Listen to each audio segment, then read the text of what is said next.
शिवसेनेच्या सत्ता संघर्षात पुन्हा एकदा सुप्रीम कोर्टाचा दरवाजा ठोठावला गेला आणि यावेळी मुद्दा आहे तो थेट लोकसभेतील शिवसेनेच्या खासदारांचा।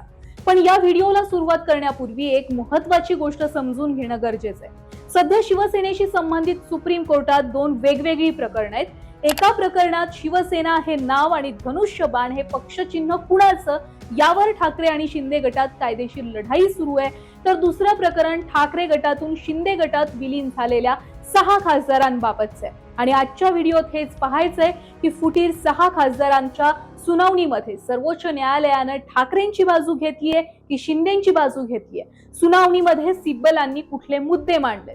नमस्कार, सगळ्यात आधी जाणून घेऊयात की ठाकरे गटामधून शिंदे गटात गेलेले 6 खासदार कोणते। परभणीचे खासदार संजय जाधव, मुंबई उत्तर पूर्वचे संजय दिना पाटील, यवतमाळ वाशिमचे संजय देशमुख, हिंगोलीचे नागेश पाटील अष्टीकर, धाराशिवचे ओमराजे निंबाळकर आणि शिर्डीचे खासदार भाऊसाहेब वागचौरे हे 6 खासदार शिंदे यांच्या नेतृत्वाखालील शिवसेनेमध्ये गेलेत। या 6 खासदारांच्या प्रवेशानंतर लोकसभेत ठाकरे गटाचं संख्याबळ 9 वरून 3 वर आलं, तर शिंदे गटाचं संख्याबळ वाढलं। ठाकरे गटाकडे आता अरविंद सावंत, अनिल देसाई आणि राजाभाऊ वाजे हे 3 खासदार आहेत। आता खरी गोष्ट इथून सुरू होते। या 6 खासदारांच्या शिंदे गटातील प्रवेशाला लोकसभा अध्यक्षांनी मान्यता दिलेली, पण ठाकरे गटानं या निर्णयाला सुप्रीम कोर्टात आव्हान दिलं। ठाकरे गटाचे खासदार अरविंद सावंतांनी ही याचिका दाखल केली आहे आणि ठाकरे गटाचा असा दावा आहे की हा निर्णय केवळ राजकीय दृष्ट्या नव्हे तर घटनात्मक दृष्ट्या सुद्धा चुकीचा आहे। ठाकरे गटाचा युक्तिवाद नेमका काय बघूयात। पक्षांतर बंदी कायद्याच्या 10व्या अनुसूचीकडे ठाकरे गटानं न्यायालयाचं लक्ष वेधलं। त्यांचं असं म्हणणं आहे की केवळ काही खासदारांनी स्वतंत्रपणे निर्णय घेऊन दुसऱ्या पक्षामध्ये प्रवेश केला म्हणून त्याला राजकीय पक्षाचं विलीनीकरण म्हणता येणार नाहीये। मूळ पक्षाचं विलीनीकरण झालेलं नसताना 6 खासदारांनी घेतलेला निर्णय कायदेशीर दृष्ट्या टिकतो का हा प्रश्न ठाकरे गटानं उपस्थित केला। सुप्रीम कोर्टात ठाकरे गटाच्या वतीनं ज्येष्ठ वकील कपिल सिब्बल आणि देवदत्त कामत यांनी जोरदार युक्तिवाद केला। लोकसभा सचिवालयाच्या निर्णयामुळे ठाकरे गटाचं लोकसभेतलं संख्याबळ 9 वरून 3 वर आलंय, त्यामुळे या निर्णयाचा थेट परिणाम होत असल्याचं आता सांगत लोकसभा अध्यक्षांच्या निर्णयाला तात्काळ स्थगिती देण्यात यावी अशी मागणी कपिल सिब्बलांनी केली आहे, म्हणजेच ठाकरे गटानं केली आहे। पण बघा, इथंच ठाकरे गटाला धक्का बसलाय, कारण सुप्रीम कोर्टानं सध्या या निर्णयाला स्थगिती द्यायला नकार दिलाय।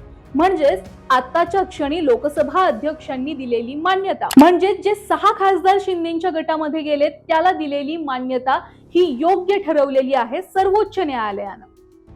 त्यामुळे होणार काय, तर शिंदे गटाला लोकसभेत मिळालेलं स्थान अबाधित राहणार आहे। मात्र याचा अर्थ ठाकरे गटाची याचिका फेटाळली गेली आहे असा सुद्धा नाहीये, तर सुप्रीम कोर्टानं या प्रकरणाची दखल घेतली आहे। लोकसभा अध्यक्षांचं कार्यालय आणि संबंधित खासदारांसह ज्या प्रतिवादींना अद्याप नोटीस मिळालेली नाहीये त्यांना नोटीस बजावण्याचे आदेश न्यायालयानं दिलेले आहेत। म्हणजेच ठाकरेंनी ज्यांच्यावर आरोप केलेत त्यांना नोटीशी आता जाणार आहेत। शिंदे गटाची बाजू ज्येष्ठ वकील नीरज किशन कौल यांनी मांडली आहे। या प्रकरणावर सविस्तर उत्तर दाखल करण्यासाठी वेळ देण्यात यावा अशी मागणी सुद्धा त्यांनी न्यायालयाकडे केली आहे।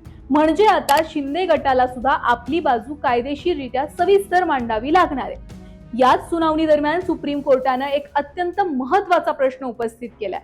न्यायमूर्ती PS नरसिंहा आणि न्यायमूर्ती अलोक अराधे यांच्या खंडपीठानं स्पष्ट केलंय की अंतिम निर्णय घेण्यापूर्वी या प्रकरणामधील सर्व संबंधित पक्षकारांना आपली बाजू मांडण्यासाठी योग्य आणि पुरेशी संधी मिळालेली होती का।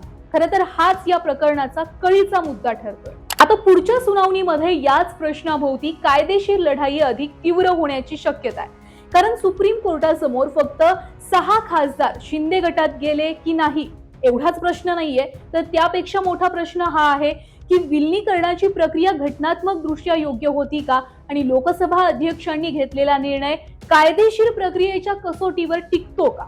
त्यात पावसाळी अधिवेशनात जर डिलिमिटेशनचं बिल काढलं तर त्या बाजूने या 6 खासदारांची मतं जाऊ नयेत आणि म्हणून या 6 खासदारांबाबत लवकरात लवकर निकाल सर्वोच्च न्यायालयानं द्यावा असं ठाकरेंचं मत होतं। पण सर्वोच्च न्यायालयानं थेट 2 आठवड्यांनंतर सुनावणीची तारीख दिल्यामुळं ठाकरेंचा मनसुबा आता तसा फसलेला आहे। त्यामुळे सध्या तरी शिंदे गटाला मोठा दिलासा मिळालेला आहे, कारण सुप्रीम कोर्टानं लोकसभा अध्यक्षांच्या म्हणजे ओम बिर्लांच्या निर्णयाला स्थगिती दिलेली नाहीये, म्हणजे शिंदे गट सेफ आहे. पण ठाकरे गटासाठी सुद्धा लढाई संपली नाहीये, कारण सुप्रीम कोर्टानं याचिका स्वीकारून संबंधित पक्षांना नोटीस बजावली आहे आणि पुढील सुनावणी 2 आठवड्यांनी होणार आहे.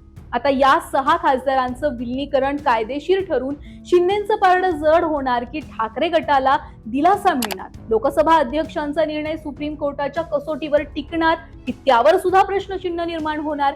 याचं उत्तर आता पुढच्या सुनावणीमध्ये मिळेल. शिवसेनेच्या सत्ता संघर्षातली ही सुनावणी सुद्धा आता अत्यंत महत्वाची ठरणार आहे, कारण हा केवळ 6 खासदारांचा प्रश्न नाहीये, तर पक्षांतर बंदी कायदा आणि लोकसभा अध्यक्षांच्या अधिकारांबाबत आता सुप्रीम कोर्टाकडून पुढे काय महत्वाचे निर्णय घेतले जाणार आहेत हे पाहणं महत्वाचं आहे.